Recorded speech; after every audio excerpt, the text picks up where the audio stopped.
Depending on the vehicle and the coolant, the average time between flushes is 2 years or 30,000 miles for silicated coolants and up to 5 years or 100,000 miles for extended drain coolant.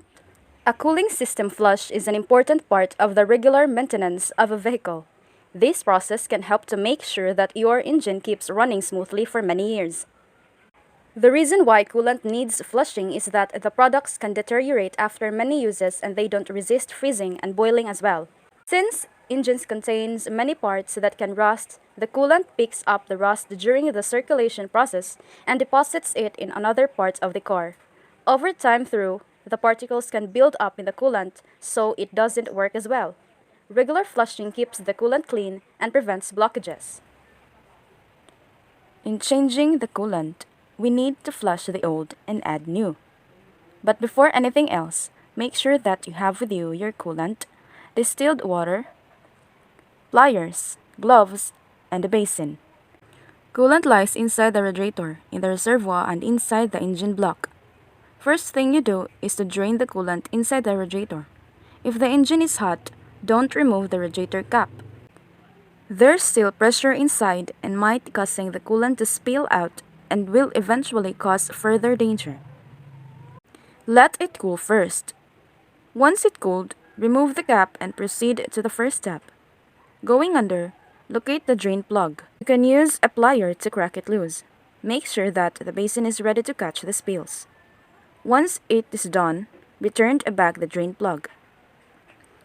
You can plug it by hand so that it will never be difficult to unplug it again.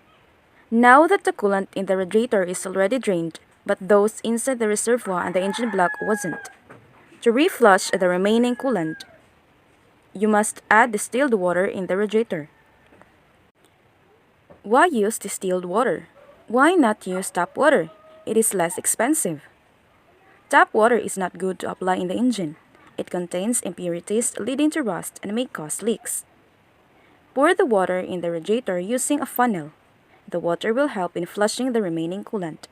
After adding some water, start the engine so that heat will be generated,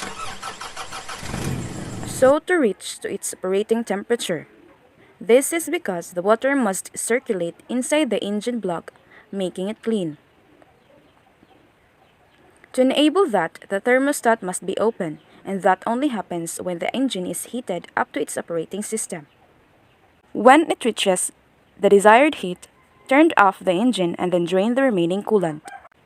The second step demands the owner to be extra careful.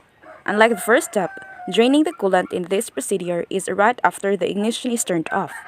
This means that the engine is still hot. It needs to be this way because the thermostat must be open, so that all coolant and the added water from the radiator, the reservoir, and inside the engine block will be flushed.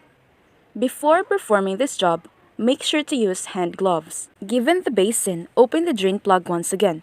You will see the coolant coming out from the system.